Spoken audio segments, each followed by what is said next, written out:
the top of your screen. Pop those in there and we'll look at that at the end of the session and then answer those questions then. So without further ado, I am going to get started, Andre. So good afternoon, everyone. Samantha Rees here from the Australian Apartment Advocacy, and today we're talking WaterWise. And I'm very happy to say we're talking with Andre from Sydney Water. And Andre and I met when we were actually both sitting on a committee with the City of Sydney in regards to environmental initiatives. And what I saw the City of Sydney doing was, from my opinion, way above what we were seeing elsewhere. And I was delighted that Andre is actually able here to join me today to talk about what you're doing. Thank you, Sam. Good evening, everyone else. Yeah, there's two topics broadly that I'm going to speak about this evening. One is Hydroloop, which is a decentralised grey water treatment system, and a more generic service that Sydney Water provides is a water fix service that's been tailored for strata buildings. So two perspectives that Sydney Water offers services for. Short background about me: I've been working for Sydney Water for well over 20 years now. My early part of my career was running the water efficiency programs during the Millennium Drought. So, for instance, the water fix service that I started is now serviced over 500,000 households across Sydney. It's by far the largest water efficiency program worldwide. Oh, sorry, you're going ahead, Sam. I didn't realise you had I'm just going, no, that's okay. I'm just going to kind of like run through a couple of slides for me, and then what I'll do is I'll kind of like hand across to you, if that's okay. Yeah, sure. One of my first jobs in PR and marketing was, in fact, in a water kind of like utility provider. And it was always interesting kind of like looking at the innovative ways that they were looking to address, you know, how they supply the water, how they actually retain the water.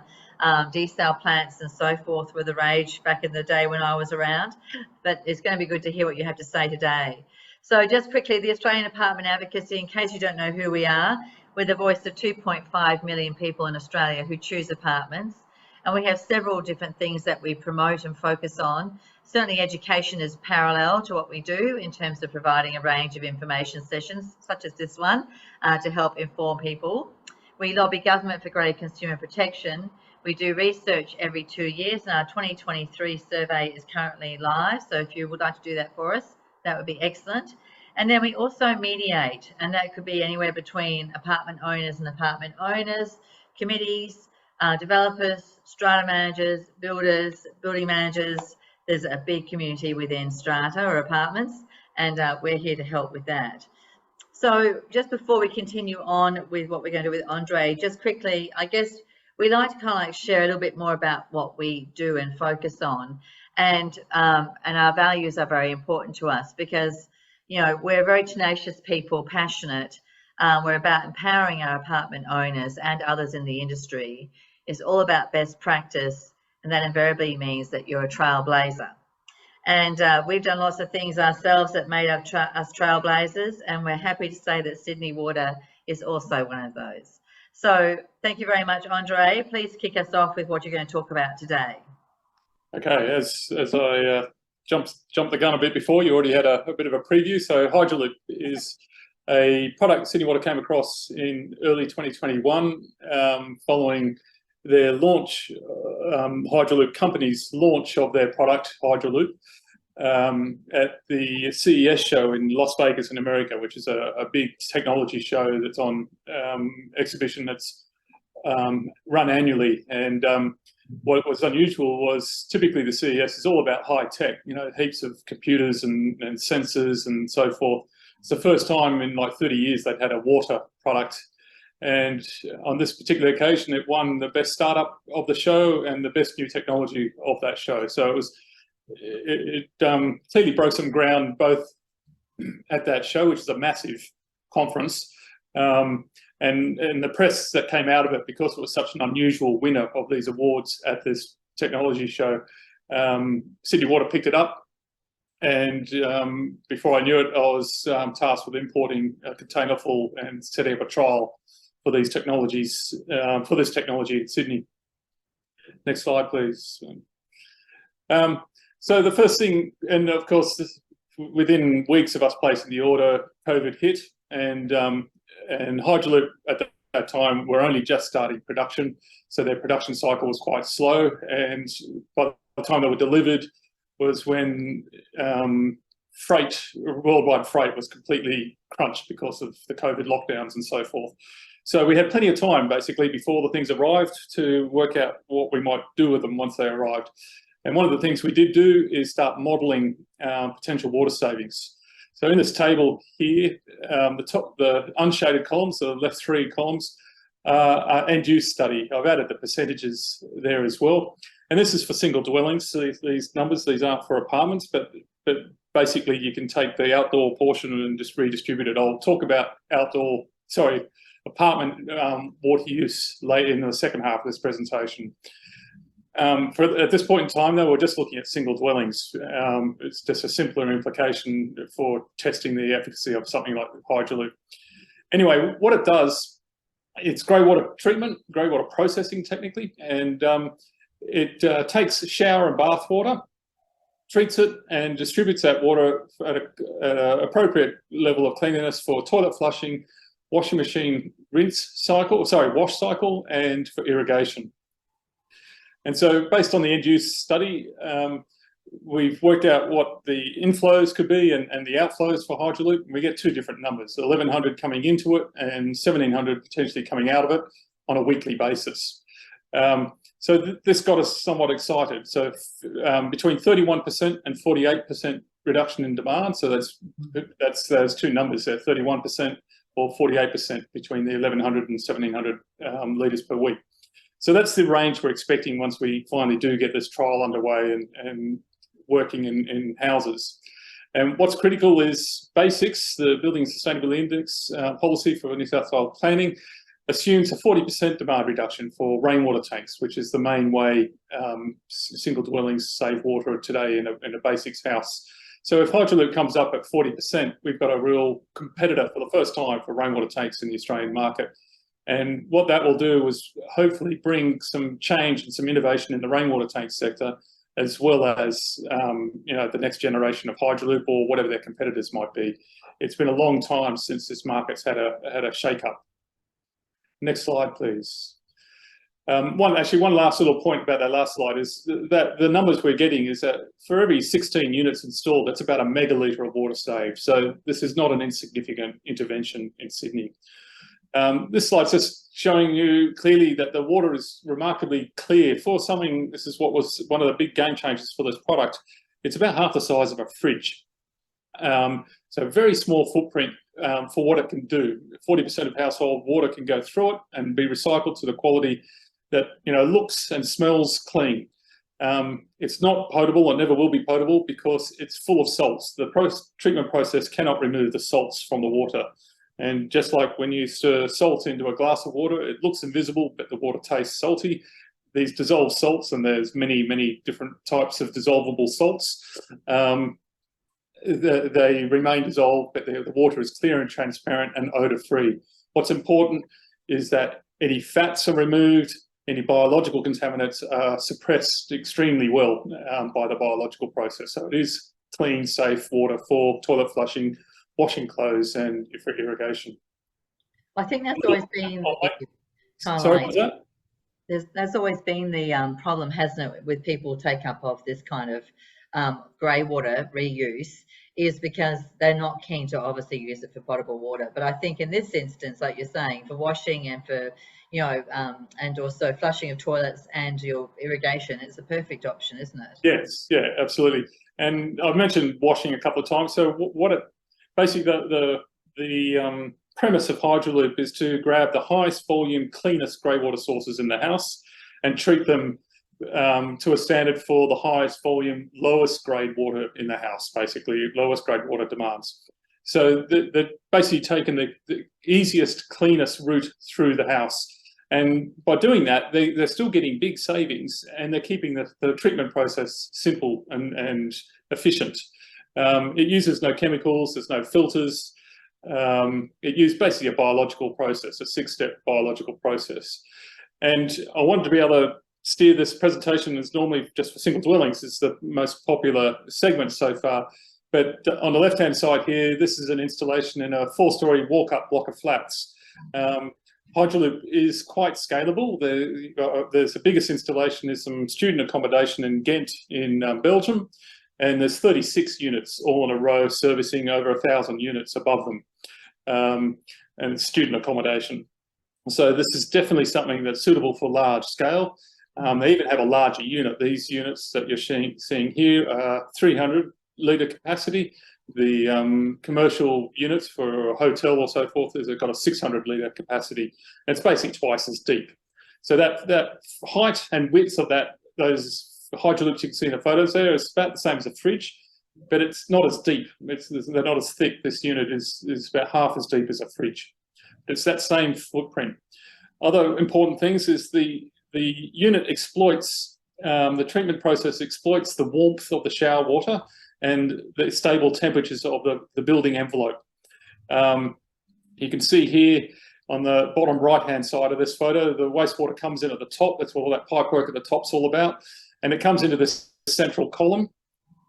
And those blue circles down in the bottom center of the Hydraloop is a bladder that's been pierced with tiny holes in it, basically. And what happens is that there's a small air pump, an aquarium air pump, fills that bladder, and millions of small bubbles that rise up through the water column of that inlet waste stream. And it activates the soaps, and it ensures that all the small particles rise to the top and simply come down the skimmer, which you can see that white tube that runs off to the side, left of center, that runs straight to sewer. So these units have a direct connection to sewer. In fact, you can see the connection to sewer between the two Hydraloops in that bottom right photo.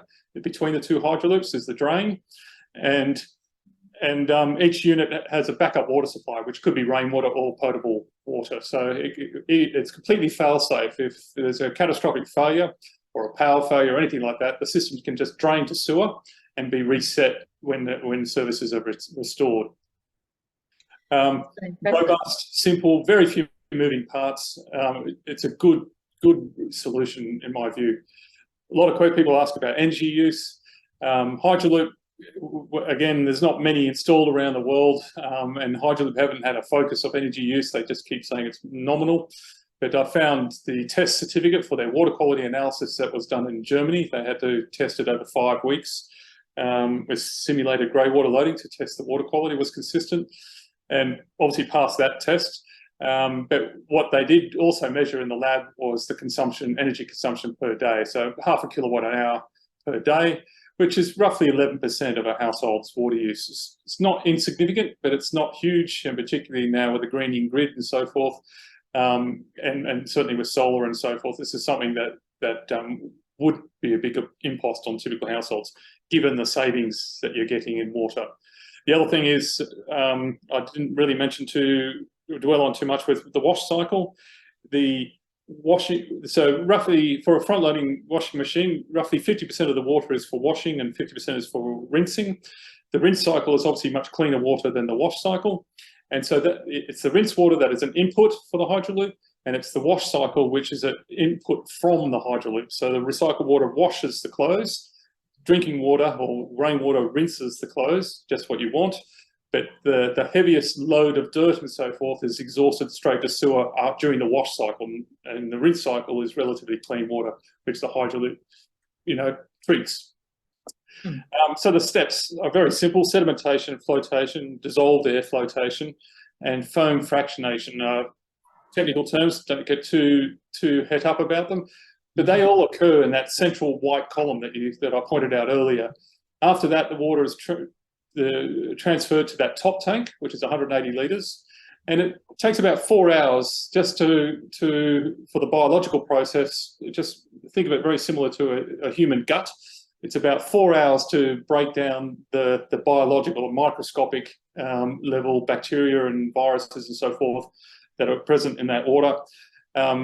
It's basically a mini biological war going on, which is why it's called a bioreactor. And all that's happening is that the water is oxygenated, again, with that same aeration pump, the same sort of process. Bubbles are bubbled through the water.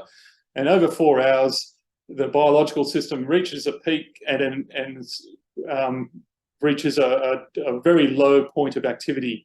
And it's at that point that the water then is transferred to the bottom tank, which is essentially a storage tank waiting for the next toilet flush or the wash load. And the internal pump in the Hydroloop will supply that load on demand. So basically the Hydroloop is a batch system. Once that top tank is full, the next shower or the next load of washing that comes in will go to bypass and straight to sewer. It needs to wait for that batch to finish. And this is why it doesn't try and take basin water or any of that sink water or incidental uses, because they're high bacterial count and relatively small demands, and they're constant all through the day. And so that just interrupts the batch process of the Hydroloop. That's a good point. That's really the end of the Hydroloop pitch. I know I've only got a short period of time to present. Well, that's okay. I've got a quick question if I could. Yeah, go for it. We talked about the volume that you're saving in terms of your gigalitres, but what did you work that out in terms of what that meant dollar-wise? Well, 40% demand reductions can translate almost directly to your water bill. So it's roughly $320 a year. A quarter is what an average household, again, it's not so much apartments. It'd be about $280 for apartments. Yeah. And it's 40% of that. You know, that's the number we're talking about. That's the variable usage charges that you'll see on your water bill. Again, not all apartments are individually metered and so forth. So if you're talking about a single metered apartment, it's potentially, I would say it's probably a little bit less than 40% because, a little bit more than 40% because you don't have the same outdoor demands. But you could see, and you'll start seeing the sort of numbers that you can say from demand reductions in apartments in the next half of the presentation, but they're not insignificant numbers. If you can get that sort of 30–40% demand reductions, it's about parallel to what we achieve in our strata water fix service when we come across an inefficient building. So you could double those savings basically. Yeah, the numbers I'll be able to echo through the next part of the presentation. They're directly related, those savings. All right, cool. Thank you for that. So the next part of the presentation, and I'm not sure what sort of buildings the audience harks from, but this is a service that we've delivered from everything from small walk-ups to the largest buildings in the city, in the CBD, to the more modern mid-range, horizontal developments such as what is in the photo here. Basically, what we're addressing is the market failure where a building isn't individually metered. So when you're sharing a meter with all your neighbours, your incentive to upgrade your apartment is minimised because any benefits from any efficiency gains are shared with all your neighbours. You don't see that individual action, the benefits of that individual action on your water bill. And so to overcome this, we had to work out a way that we can get everyone to work together to upgrade their fixtures and fittings to improve efficiency, and so that and do it pretty much at the same time, so that the benefits were real at an individual level. So essentially, what we do is it's a scaled up version of our long running water fix service, which is all about taps, toilets, showers, and leak repairs. That's that same relatively mundane plumbing, but it's what drives 40, 50, 60% of Sydney's water use. If we don't keep upgrading our taps, toilets, and showers and reducing leakage, we will never get to becoming a sustainable city in terms of our water use. They're an ongoing cycle of improvement opportunity. This slide just happens to be a very recent quote that we offered to a building called St James. Oh, if you can go back, sorry. And this is very common. So this is only a small building. I think it's 40 units. And their water use over a long time was that orange line. So very stable. And then suddenly, and then obviously everything went a little bit haywire during COVID. So the red line starts at a bit lower than average. But the long-term average was sitting at about 350 litres per bedroom per day. And what's happened in the last 12 months since COVID, I don't know we don't actually know what's gone wrong, but the consumption has started trending up fairly alarmingly. And the biggest indication is leakage. It could be over occupancy, but generally we find even if it is over occupancy, that comes with it more leakage because everything's being worked harder. So a couple of interesting things about this is we are referring to litres per bedroom per day. And a very good reason for that is because we know, and I'll touch on this later in the presentation, that we know that water use in apartments is driven by occupants, and very hard to get an accurate number of occupants in a building, but it's very easy to measure number of bedrooms. And so bedrooms is a good proxy. We don't assume necessarily any quantity of people per bedroom. It's a good proxy for the population of a building, and we know the population is what drives water use. Next slide, please. So this is the end uses for apartments. We've done hundreds of high-rise and medium-rise and low-rise building audits, so detailed audits, and this is very good data representing still the average of water use, but in apartments. Okay, this is no longer got a big outdoor segment. You can see irrigation is 1.5%, pools and fountains 1.2%. They're not the cause, they've been demonized in buildings in the city that have fountains and so forth, and irrigation systems have switched off because people believe that's where all the water's going. It's not the case. It's much nicer and much better for our city to have verdant gardens wherever possible, and fountains and pools are very important to aesthetics of a building and to urban cooling as well. There's no reason why you would shut them off because of some perceived efficiency gain. Cooling towers, again, in residential, aren't a big deal. If this was a commercial office tower forum, this cooling tower thing here would be the second biggest wedge on the chart. Cooling towers drive water use, and they're generally very, very inefficient in office towers. So it's a different conversation for a different group of people, but in residential towers, even if we were to reduce the water use from cooling towers, we'd be saving 1.5%. So as going around, you can start seeing the big numbers: washing machines, kitchen taps, baths, toilets, basins and showers. 51.5% of the water use. Biggest segment here is showers. So it's, time and time again, I can want to reiterate, it's 86%. If you go to the next, just click once more, you'll see, we'll highlight for you. That's the proportion that's inside apartments. Okay, that's why we target our water fix service. The other stuff is not going to get you anywhere if you focus on the irrigation or the pools or whatever.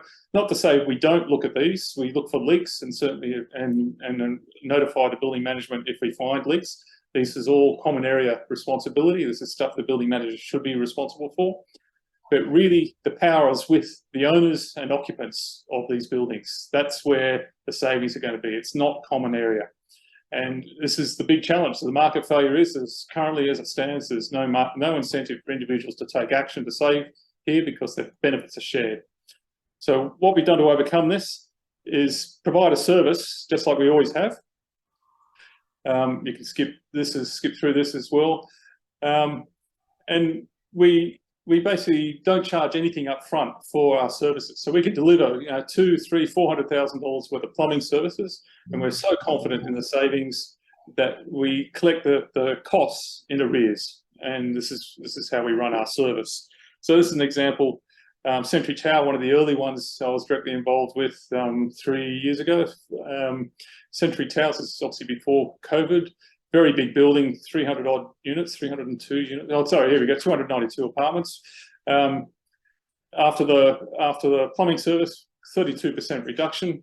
That's like $60,000 a year. Okay, I think we spent $200,000 on the building, so $60,000 over 4 years, and we've got our money back. Contractors are paid, and the building then starts saving $60,000 a year. Within 4 years.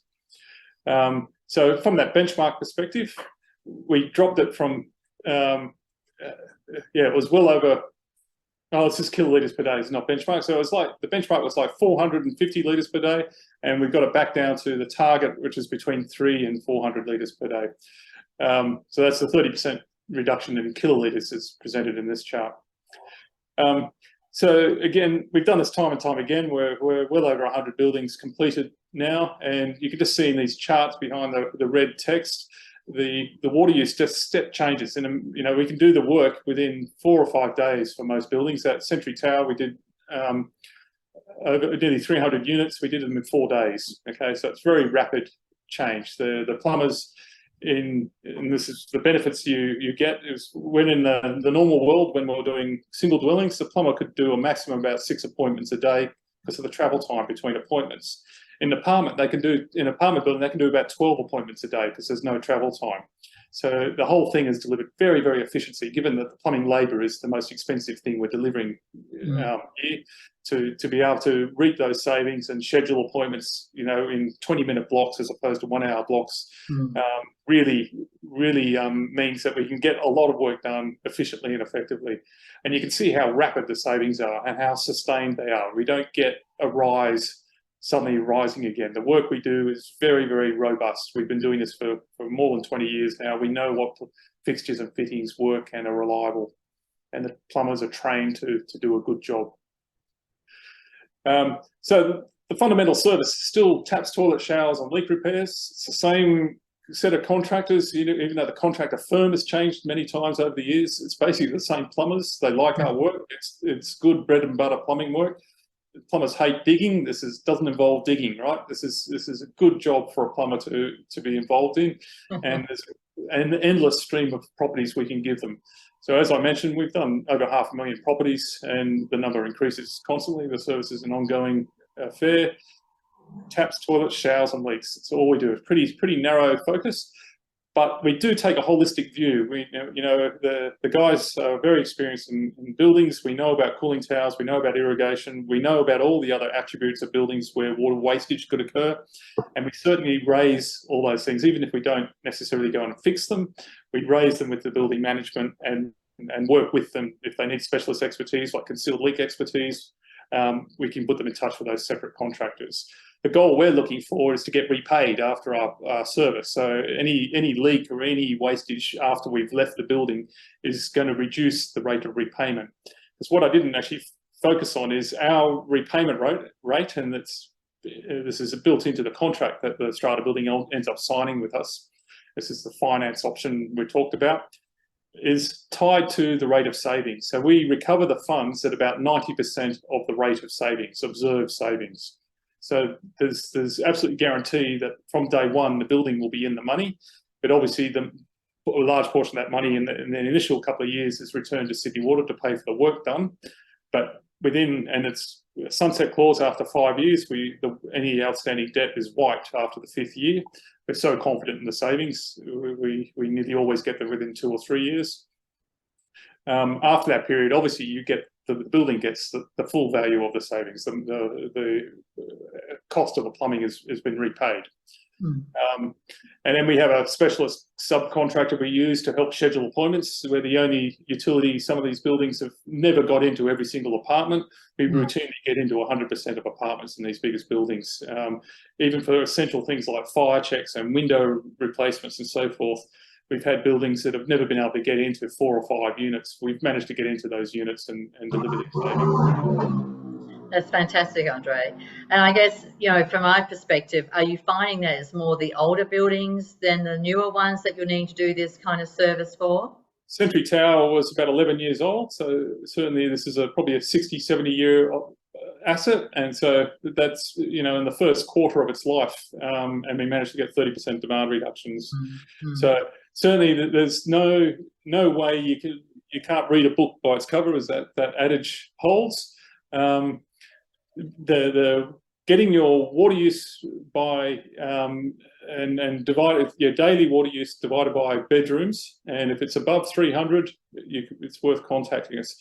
There's a link. I should have added it to this presentation. I'm sorry. So on Sydney Water's website, there's a self-service inquiry for Strata Water Fix, and I'll send it to you afterwards, Sam, and you might be able to I'll circulate it to all the attendees. It's basically you fill out your property details, and hopefully you can get hold of the number of bedrooms, or you can have a good guess at the quantity of bedrooms. And then once we get with that data, we can look up your water use, and then we'll tell you where you sit on the benchmark. And if you're just above the efficient level, like 320 or 350, it's not worth targeting. We won't find major issues in all the apartments, right? It's still worth doing some internal marketing and letting people know that there's it's time to check for leaks or whatever, but it's not worth us going through every apartment because we're not going to find a lot of work. It's when the benchmarks are up above 450, 500. We've done buildings where benchmark has been 1,100, 1,200, right? Huge benchmarks.